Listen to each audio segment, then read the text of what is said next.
هر زمان این اقامت تمدید نشه و فرد مستحق شهروندی نشه و دوباره گرفته اگر شرایط تغییر کنه امکان دیپورت یا گرفتن اون قبولی ازش وجود داره یا نه؟ منع اخراج ملی یاد میشه.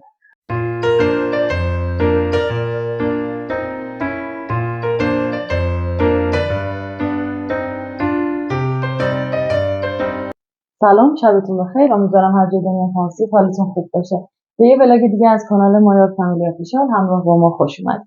همونطور که در ویدیوهای قبلی راجع به انواع مهاجرت یا کیس پناهندگی و همچنین مصاحبه پناهندگی صحبت کردیم، امشب اومدیم باهاتون تا راجع به مسئله انواع قبولی صحبت کنیم در آلمان و اینکه چند نوع قبولی یا اقامت موقت در آلمان وجود داره. خب به نام خداوند بخشنده و مهربان، به ویدیو جدید ما خوش آمدید.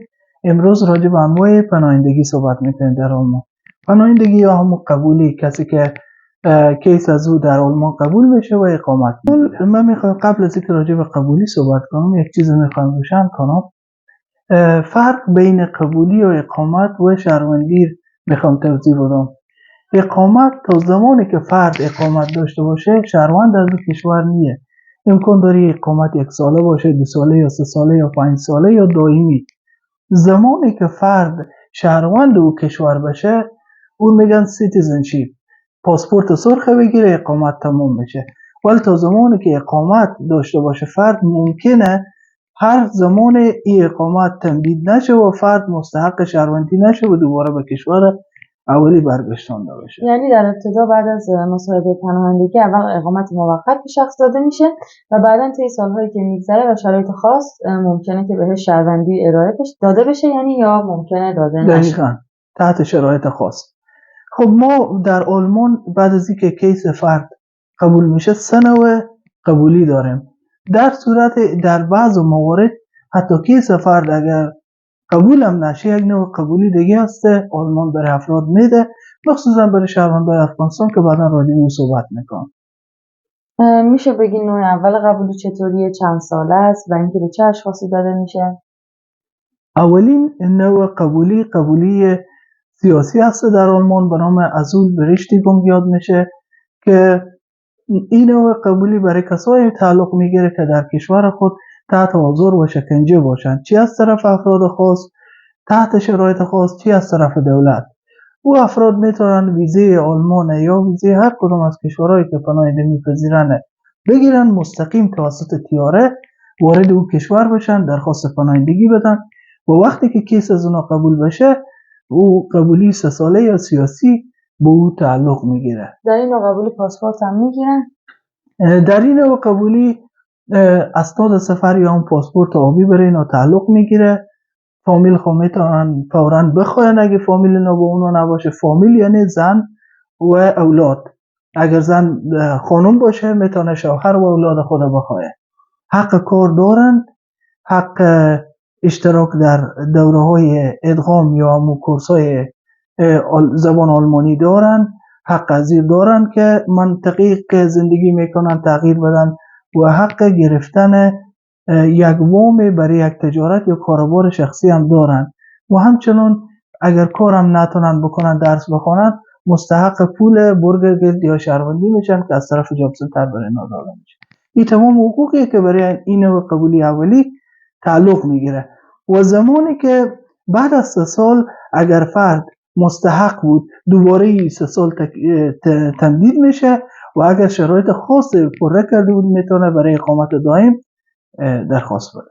در آلمان همونطور که میدونن قوانین متغیره و ممکنه که بعد از اون شرایط خاص دیگه بیاد یا اینکه کلا طبق روال عادی همه چی پیش بره. نوع دوم قبولی در آلمان به نام فلوشلینگ شوتس یاد میشه و این نوع قبولی هم همون رقم قبولی 3 ساله سیاسی هسته. سیاسی میگن اگرچه در بعض جا قبولی اجتماعی هم گفته میشه ولی یک سوی تفاهم میشده. خب این هم قبولی 3 ساله هسته برای تمام شرایطی که نوع اول قبولی داره این هم داره.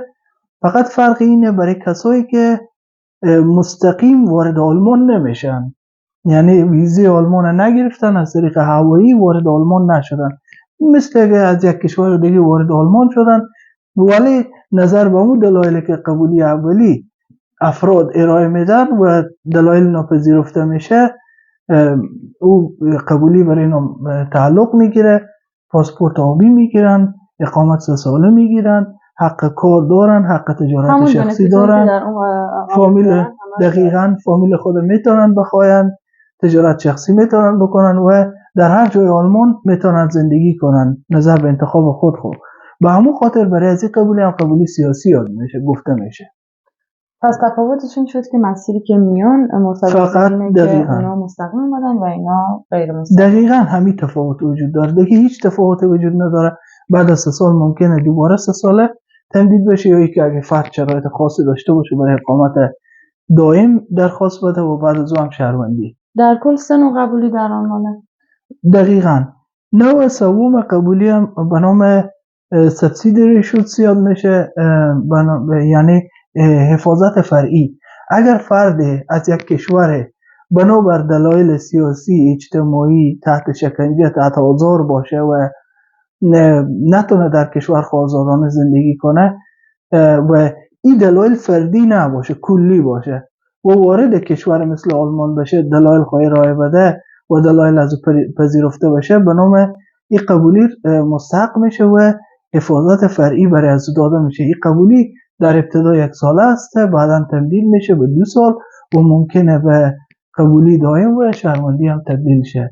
یعنی این شخص یعنی شرایطی که براش وجود داره برای خودش و همه شهروندانی که در اون کشور هستن شرایط مشابهه، یعنی کلا شرایطش با بقیه یکیه که اومده. دقیقاً. ولی خب بازم افراد باید دلایل خاص خود داشته باشن و به خاطر موقعیتی که توی کشورش داره. دقیقاً.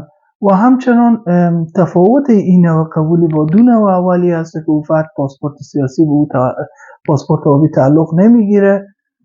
در صورتی که پاسپورت کشور خود نداشته باشه بهتره به پاسپورت خاکستری درخواست بده. فامیل خود فوراً خواسته نمیتونه و همچنان حق اشتراک به دوره‌های ادغام داره، حق دریافت پول شهروندی داره و حق کارم داره. یعنی ممکنه اگر در شرایطی که اون شخص قبولی رو گرفته به عنوان مثال موقعیت کشورش یا اون شرایطی که این تحت اون شرایط قبولی رو گرفته اگر شرایط تغییر کنه امکان دیپورت یا گرفتن اون قبولی ازش وجود داره یا نه؟ سوال خیلی خوبی بود. من میخواستم قبلا هم اشاره کنم به هر نوع قبولی، حتی قبولی سیاسی نوع اول و نوع دوم و این قبولی هم همه تحت در اخیر ذکر شده که اگر شرایطی که اون فرد ارائه کرده همون شرایط یعنی امکان متفاوت بود و اون شرایط دوباره تطبیق نمیشد یا تغییر کرد، اون فرد ممکنه تمدید نشه اقامت او دوباره برگشتانده بشه. ولی به شکل معمول در این کشورها وقتی فرد میاد اقامت میگیره، درس میخونه، کار میکنه و جایگاه اجتماعی برای خود درست میکنه، امکان از این خیلی کم وجود داره که دوباره اقامت از او تمدید نشه و دوباره فرستاده بشه. فکر میکنم به اینم بستگی داشته باشه که توی این مدتی که این بهش قبولی داده میشه توی این اقامت موقت بالاخره بررسی میشه که چگونه شهروندی داشته یا اینکه چگونه سابقه‌ای داشته، چگونه اینجا زندگی کرده، تحت چه شرایطی و اگر خب به سابقه خوبی داشت ممکنه که باز هم اگر شرایط کشورش تغییر کنه این اقامت موقت ادامه پیدا کنه. دقیقاً. یا اینکه تبدیل به شهروندی بشه. مخصوصا دقیقاً همین نوع سوم قبولی که هسته در تمدید از این شرایطی سختگیرتر هستن، شرایط دیده کار میکنن که فرد کارگرد از او چی رقم بوده. درسته. پس یه نوع قبولی دیگه میمونه که تحت شرایط خاص به نفر اهدا میشد یا داده میشد که اون چه نوع قبولی؟ این نوع قبولی به نام قبولی ابشیبونگ فربوته یاد میشه، یعنی منع اخراج ملی یاد میشه.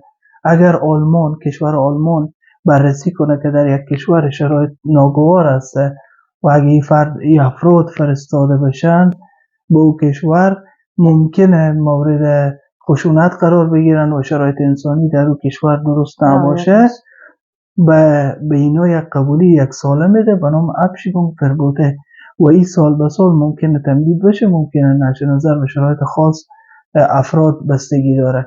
به اینا پاسپورت آبی تعلق نمیگیره، فامیل خود خواسته میتونن به دوره‌های ادغام یا همون کورسای زبان اشتراک کنن، ولی با اجازه خود اداره مهاجرت میتونن کار کنن با اجازه اداره مهاجرت. پول شهروندی برای اینا تعلق میگیره، پول جاب سنتر. و همچنان اگر پاسپورت کشور خود نداشته باشن میتونن به پاسپورت خاکستری درخواست بدن. پس این نوع قبولی به یک حساب به منع اخراجه، یعنی نمیتونیم بگیم که قبولی یا اقامت موقته، بلکه به دلیل شرایطی که فعلا در کشورش وجود داره به مدت 1 سال از اخراج کردن منع میشه. دقیقاً. و جالبی هسته که در زمانی که جواب نتیجه ای قبولی میایه در اون نوشته که دلایل شما در کیس شما پذیرفته نشده، دلایلی که شما برای پناهندگی ارائه کردین دلایل قناعت بخش نبوده، پذیرفته نشده، بنابراین کیس شما رد شده، ولی ما به خاطر شرایط خاصی که در کشور شما وجود داره ما برای شما یک اقامت 1 ساله منع اخراج میدیم. به خاطر همین بعضی از هموطنان فکر میکنن که قبولی نگرفتن و کلا کیسشون رد شده و درست نمیتونن نامرتن. دقیقاً اکثرا فکر میکنن قبولی ندارن، ولی اگر نگاه کنن ابشیبونگ فربوت نوشته، یعنی منع اخراج ملی در روی قبولی 1 ساله است. خیلی از امو امتیازهایی که دیگرها دارن به اینام داده میشه و این قبولی دقیقاً سال به سال تمدید میشه و هیچ مشکل وجود نداره و ممکنه فرد بعد از 5 سال اقامت دائم بگیره و بعد از اون شهروندی بگیره. بستگی به تلاش خود فرد داره که چقدر جایگاه خود در این کشور میسازه و چقدر تلاش میکنه. یه سوال دیگه، اونم این که سوال پیش میاد که در این نوع قبولی که بهش شهروندی ارائه میشه، یعنی دلایلی که برای پناهندگی ارائه داده رد شده، حالا اون شخص حق اعتراض داره اینکه بگه چرا مثلا دلایل من رد شده یا اینکه مثلا من این نوع قبولی رو قبول ندارم یا هر چیز دیگه؟ دقیقاً به موضوع خیلی خوب اشاره کردن. بله، فرد میتونه یک مدت زمان خاصه بعد از اینکه قبولی از او اقامت فرد میایه میگه اگر تو در این تصمیم اعتراض داری میتونی اعتراض کنی. ممکنه او فرد یکی از انواع قبولی که قبلا یاد کردیم قبولی سیاسی یا قبولی حمایت فرعی بگیره و ممکنه که بعد از اینکه اعتراض کنه همون شرایط هم نداشته باشه، ولی در کل یک سرگردانی داره و دوباره همون منع اخراج ملی میدن، چون که شرایط کشور از او فرد در صورتیه که او همون منع اخراج داره. مثلا چند سال پیش افغانایی که آماده بودن قبولی نمی گرفتن برای از اونا دلدنگ میداد، یعنی ای که اقامت تحملی میگن، یعنی تا زمانی که آلمان فرد دیپورت کنه یا تصمیم دیگه راجع به از او بگیره یک اقامت موقت یا تحملی بنام دلدنگ، یعنی اون شخص باید منتظر میمونه تا زمانی که بیاد و دیپورتش کنن یا دیپورت کنن یا ای که تحت شرایط خیلی خاصی گاهی وقت اعلان میکردن که اگه فرد این شرایط داشته باشه میتونه برای یک اقامت درخواست بده. خب خوشبختانه افغانایی که اینجا بودن اکثرا دلدنگ داشتن، تحت شرایط خاصی تونستن اقامت بگیرن. ولی خب فعلا نظر به اوضاعی که در افغانستان وجود داره برای اکثر افغانا، برای یعنی 99% ها همون اقامت چی میدن. کسانی بودن که طی سالهای گذشته اومدن و سرنوشتشون یعنی نامعلوم بوده، ولی خب تحت شرایط فعلی که تو کشور به وجود اومده مستحق همین قبولی ابشیبونگ فربوته شده. و من میخواستم یک موضوع دیگه هم به دوستای روشن بسازم. فرق بین قبولی اجتماعی و سیاسی. اکثرا فکر میکنن قبولی های حمایت فرعی یا قبولی که ابشیبونگ فربوته اینا اجتماعی هسته یا او قبولی های نوعول. فرق نداره، مهمی هسته که فرد به کدام دلایل قبولی گرفته. اگر از 4 نوع قبولی ما بیایم بسنجیم، نظر به شرایطی که در کشور فرد وجود داشته او همون اقامت گرفته. اکثرا فکر میکنن کسایی که قبولی اجتماعی دارن یا همون قبولی 1 ساله دارن میتونن به کشور خود برگردن. در اینجا واضح ذکر نشده، ولی اگر فرد برگرده ممکنه تحت شرایط خاص برای از او قبولی از تمدید نشه. ولی برای کسایی که قبولی 3 ساله نوع اول و دوم دارن واضح بیان شده که به هر کشور میتونن سفر کنیم بجز کشور خود. حتی سفارت ها و کنسولگری های کشور فرد اونا هم شامل همین جزئی از محدودیت کشورشون. میشه. به یک حساب این قبولی به دلیلی صادر شده به خاطر شرایط فعلی که توی کشورشون وجود داره دقیقاً. این نوع قبولی گرفتن. پس بنابر دلایلی که ارائه کردن نمیتونن دوباره به همون کشوری که به همون دلایل قبولی گرفتن برگردن و سفر کنن. پس نمیتونیم بگیم که در قبولی‌های اجتماعی یا قبولی‌های سیاسی ما میتونیم دوباره به کشورمون برگردیم یا اینکه ما اجازه داریم و یا هر چیز دیگه. در هیچ نوع قبولی از این 4 نوع قبولی ما اجازه بازگشت به کشورمون رو نداریم به خاطر دلایلی که ارائه کردیم و همچنین حکومت فعلی که در کشور حاکم هستش. دقیقاً. خیلی افراد برمیگردن، میرن میآین و به خیلی دیگران هم تشویق میکنن که شما میتونین برگردین، برین سفر کنین، به کشور بیاین. ولی ممکنه برای یک فرد تحت تعقیب قرار بگیره زمانی که میخواه امو اقامت خود تمدید کنه، تمدید نشه و مشکل بر بخوره، ممکنه یکی نخوره. اینجا آلمانه ممکنه 10 نفر یک کار انجام بدن ولی 1 نفر امو از او خبرشن و تحت امو تعقیب قرار بگیره. ولی به هیچ عنوان این مسئله پیشنهاد نمیشه به خاطر اینکه قانون شکنیه و قانون شکنی هم خب پیامدهای بعد خودش داره. یک ریسکی هست کسایی که انجام میدن واقعا عاقبت خوبی نداره، به یک سختی زیاد و مشکلات زیاد میان به اینجا اقامت میگیرن ولی به خاطر یک رفتن به کشور ممکنه اقامت از دست بدن. درسته. پس با توجه به این دلایل و با توجه به این انواع قبولی امشب برای ما واضح شد که قبولی ها چطوری هستن، بنا به چه دلایلی ارائه میشن و چطور میشه که یه فرد مستحق اون قبولی حالا 3 ساله، 1 ساله یا یکی از انواع این 4 نوع قبولی میشه. بعد از اینکه حالا هر کدوم از این انواع قبولی برای یه نفر صادر میشه، بالاخره چه کارهای اداری باید انجام بده یا اینکه خلاصه تا اون قبولی رو بخواد دریافت کنه، مراحلی که به وجود میاد چیه؟ این هم خیلی سوال خوبی بود. من میخواستم به این بپردازم.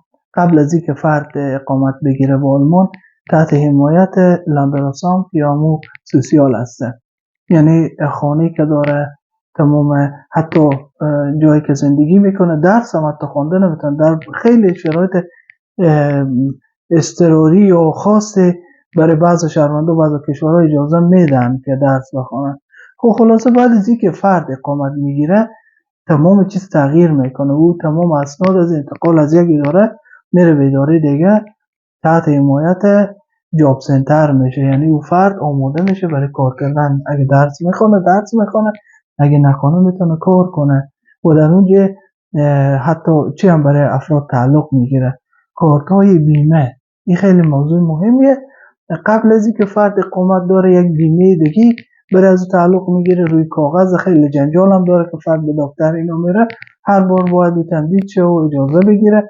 ولی بعد از اینکه او فرد تحت حمایت جاب سنتر میشه، کارتای بیمه برای از او افراد صادر میشه که اونا میتونن راحت هر دکتری که بخواهند برن و تحت بیمه درمانی قرار بگیرن، درس بخونن و شرایط از اونا خیلی تغییر میکنه. ولی خیلی کاغذبازی هم داره، خیلی جنجال داره. یک عالمه کاغذها و فرمای باید پر بشه و فرد تا ای که شرایط از او تحت حمایت جاب سنتر بره و برای افراد در کنار از ای که امتیازهایی که گفتم کندرگیلت و التنگیلت هم تعلق میگیره. پولیه که برای اطفال و برای پدر مادر میدن. کسایی که کار میکنن برای از اونا دیگه امتیازها هم داده میشه از طرف جاب سنتر یا آربایت فور اگنتور.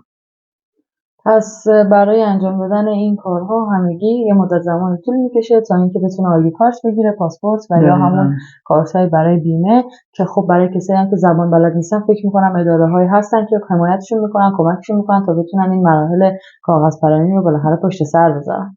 دقیقاً. مسئله قبولی یا اقامت اینا مسائل حقوقی هست. اینا خیلی بیان کردن از اینا آسان نیه. طبق ماده چند و قانون چی و تمام از اینا تحت شرایط خاص ارائه میشه و ممکنه این قوانین تغییر کنه. ما تا همین جگاه چیزی که معلومات داشتیم، چیزی که تجربه کردیم، چیزی که دیدیم، با دوستا که همکاری کردیم، دوستایی که انواع قبولی که گرفتن و چیزی هم که من مطالعه کردم، نظر به معلومات شخصی که داشتم با شما شریک ساختم. ممکنه در این کمکاستی های هم وجود داشته باشه ولی سعی کردم خیلی به شکل ساده به دوستا شریک بسازم که در این مورد اطلاعات کافی داشته باشین و از حقوقی که برای شما تعلق میگیره استفاده کنید. پس این تمام اطلاعاتی بود در رابطه با انواع قبولی در آلمان و همچنین نوع قبولی ها که چطوریه و چه بنفیت ها یا همون چه فوایدی داره انواع قبولی و اینکه بعد از اینکه قبولی صادر میشه شخص باید چه کارهایی انجام بده، کجا بره و چیکار کنه. خب خیلی ممنون از اینکه قبول کردین اومدین در رابطه با این مسئله با من ولاگ آماده کردین. همسر من در خیلی از ولاگ هایی که من شاید اطلاعات کافی نداشته باشم یا اینکه موضوعاتی برای من واضح نباشه کمک میکنن میان و در ولاگ ها اشتراک میکنن. ممنونم از اینکه تا انتهای ویدیو با ما همراه بودید. خوشحال میشم کانال ما رو سابسکرایب کنید، نظراتتون رو برای ما بنویسید، اگر سوالی دارید و اگر انتقادی دارید. خیلی ممنون. خدا نگهدار. خدا نگهدار.